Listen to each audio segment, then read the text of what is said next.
Assalamualaikum warahmatullahi wabarakatuh. Saya Amrita Mayasari, NIM 119703200184, kelas akuntansi B.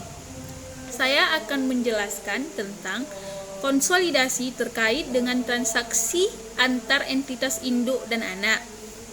Baiklah, langsung saja. PT Pandawa telah melakukan pembelian 80% saham pada PT Satria pada tanggal 1 Januari 2015 senilai 800 juta.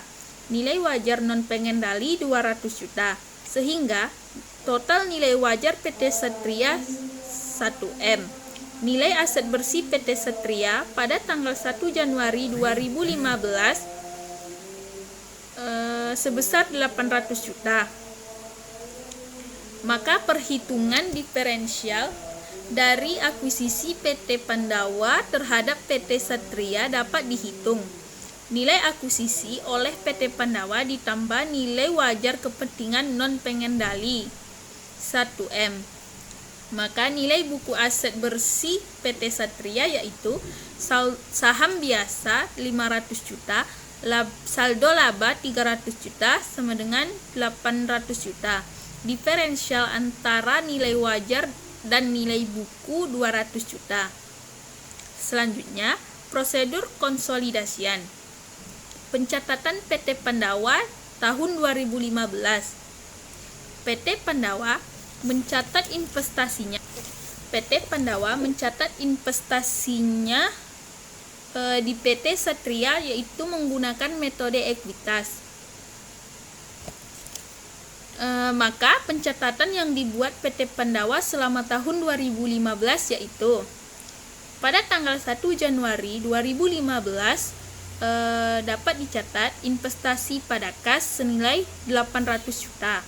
Pada tanggal 31 Desember 2015 investasi atas laba senilai 320 juta. Pada tanggal 31 Desember 2015 dapat dicatat kas atas dividen senilai 80 juta. Karena persediaan yang menyebabkan munculnya diferensial pada tanggal akuisisi seluruhnya terjual, maka diferensial sebesar 25 juta seluruhnya diamortisasi. Sedangkan bangunan memiliki sisa umur manfaat bangunan tersebut adalah 10 tahun. Sehingga diferensial akan diamortisasi selama 10 tahun. Nilai amortisasi tiap tahunnya yaitu 5 juta. Pada tahun 2015 tidak terdapat penurunan nilai atas goodwill, sehingga amortisasi diferensial yang harus dicatat untuk tahun 2015 sebesar 30 juta dikali dengan porsi kepemilikan PT Pandawa yang dicatat pada tanggal 31 Desember 2015. Bagian laba atas PT Satria pada investasi diamortisasi diferensial senilai 30 juta. Atas transaksi penjualan persediaan dari PT Pandawa ke PT Satria, maka PT Pandawa memperoleh keuntungan sebesar 150 juta. Sampai akhir tahun 2015, persediaan tersebut baru terjual sebesar 40%. Sehingga terdapat keuntungan yang belum terrealisasi sebesar 90 juta. Atas keuntungan yang belum terrealisasi tersebut, maka PT Pandawa membuat pencatatan sebagai berikut. Pada tanggal 31 Desember 2015, dia mencatat keuntungan transaksi hilir pada penjualan persediaan yang belum terrealisasi senilai 90 juta. Yang mana 90 juta tersebut didapatkan dari 150 juta dikali 60%. Atas transaksi penjualan Persediaan dari PT Satria ke induknya. PT Satria memperoleh keuntungan sebesar 120 juta. Sampai akhir 2015, seluruh persediaan tersebut terjual, sehingga seluruh keuntungan belum terrealisasi. Karena transaksi tersebut merupakan transaksi hilir, maka PT Pandawa akan mencatat sebesar bagian kepemilikannya saja, yang mana dicatat tanggal 31 Desember 2015 dia mencatat keuntungan transaksi hilir pada penjualan persediaan yang belum terrealisasi sebesar 96 juta. Selanjutnya, PT Pandawa memperoleh keuntungan sebesar 25 juta atas penjualan tanah ke entitas anak. Tanah tersebut masih dimiliki oleh PT Satria sampai akhir tahun 2015, sehingga seluruh keuntungan belum terrealisasi. Maka dicatat dengan tanggal 31 Desember 2015 dia mencatat keuntungan transaksi hulu pada penjualan tanah yang belum terrealisasi senilai 25 juta. Sedangkan pada tanggal 31 Desember 2015 PT Satria menjual peralatannya ke PT Pandawa. Pada tanggal penjualan nilai tercatat peralatan tersebut adalah 150 juta. Harga jual peralatan 140 juta. Sehingga PT Satria membukukan kerugian penjualan peralatan sebesar 10 juta. Karena transaksi tersebut merupakan transaksi hilir, maka PT Pandawa akan mencatat sebesar bagian kepemilikannya saja. Pencatatan yang akan dibuat PT Pandawa dengan menambah saldo investasi pada PT Satria dan bagian laba atas PT Satria, karena transaksi penjualan peralatan tersebut menyebabkan kerugian. Pencatatannya yaitu 31 Desember 2015 dia mencatat kerugian transaksi hilir pada penjualan peralatan yang belum terrealisasi senilai 8 juta. Selanjutnya, pada tanggal 1 Januari 2015, PT Pandawa membeli obligasi PT Satria dari pihak non-afiliasi dengan harga 405 juta. Harga pembelian tersebut lebih besar dibandingkan nilai yang tercatat.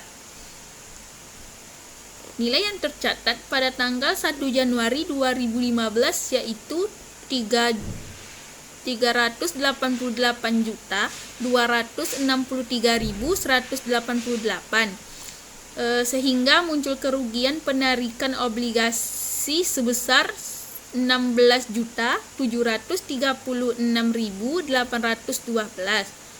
Namun, karena pembelian obligasi PT Satria oleh PT Pandawa terjadi pada tanggal 1 Januari 2015, maka kerugian penarikan obligasi tersebut sudah mulai diamortisasi. Besarnya kerugian penarikan obligasi yang diamortisasi pada tahun 2015 adalah sebesar 5.113.419. Maka oleh karena itu, besarnya kerugian penarikan obligasi yang harus dicatat oleh PT Pandawa pada tanggal 31 Desember 2015 sebesar 9.298.714, yaitu 80% dari 11.623.392.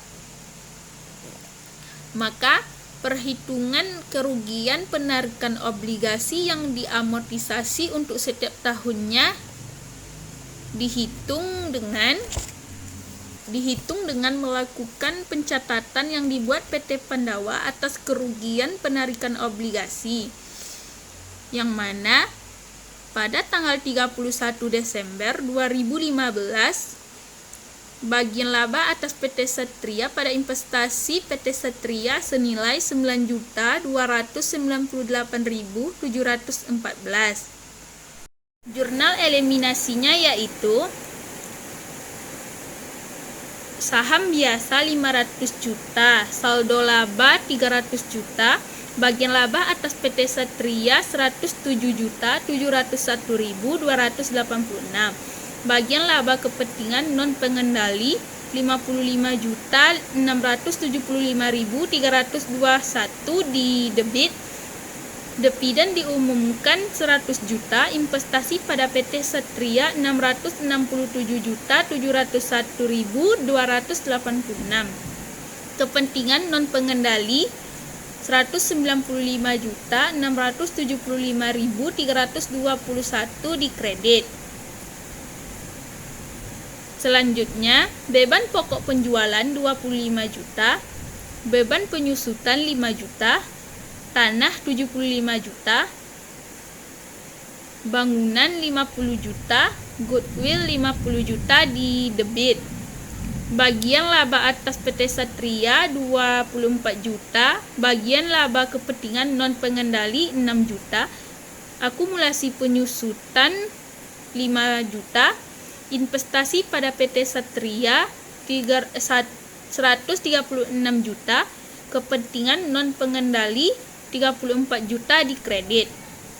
Persediaan yang diperoleh PT Satria dari PT Pandawa baru terjual sebesar 40%, sehingga terdapat keuntungan atas penjualan yang belum terrealisasi. Maka jurnal eliminasi dibuat sebagai berikut.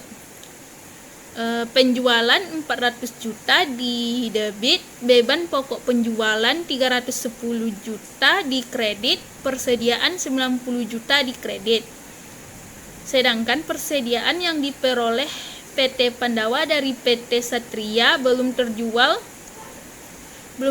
seluruhnya di akhir tahun 2015. Sehingga seluruh keuntungan atas penjualan tersebut belum dapat diakui dalam laporan keuangan konsolidasian.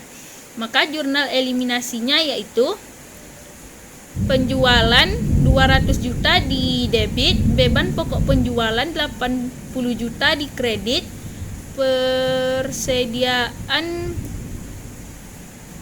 120 juta di kredit. Atas pemberian jasa sewa oleh PT Pandawa ke PT Satria harus dibuat jurnal untuk mengeliminasi pendapatan sewa dan beban sewa, serta utang piutang yang disebabkan oleh transaksi tersebut. Maka jurnal eliminasinya yaitu pendapatan sewa 26 juta di debit, beban sewa 26 juta di kredit. Utang usaha 26 juta di debit, piutang usaha 26 juta di kredit. Penjualan tanah ke PT Satria menimbulkan keuntungan sebesar 25 juta. Keuntungan tersebut harus dieliminasi karena sampai akhir tahun 2015 tanah tersebut masih dimiliki oleh PT Satria. Maka jurnal eliminasinya, keuntungan penjualan tanah 25 juta di debit, tanah 25 juta di kredit. Transaksi hilir penjualan peralatan menyebabkan PT Satria membukukan kerugian sebesar 10 juta. Kerugian tersebut terrealisasi sebagian pada tahun 2015, sehingga maka jurnal eliminasinya yaitu peralatan 100 juta di debit, kerugian penjualan peralatan 10 juta di kredit, akumulasi penyusutan 90 juta di kredit. Transaksi pembelian obligasi PT Satria oleh PT Pandawa dari pihak non-afiliasi mengakibatkan perlunya jurnal eliminasi untuk menghapus akun investasi pada obligasi. utang obligasi, diskon obligasi, dan munculnya kerugian atas penarikan obligasi. Maka eliminasinya yaitu utang obligasi 400 juta, keuntungan penarikan obligasi 16.736.812, pendapatan bunga 30.454.850, utang bunga 16 juta di debit, diskon obligasi 8.168.543, investasi pada obligasi 403.454.850, beban bunga 35.568.270, piutang bunga 16 juta di kredit. Selanjutnya dapat disalin ke kertas kerja konsolidasian yang terdapat pada tabel 7.19. Demikianlah yang dapat saya jelaskan, lebih dan kurang mohon maaf. Wassalamualaikum warahmatullahi wabarakatuh.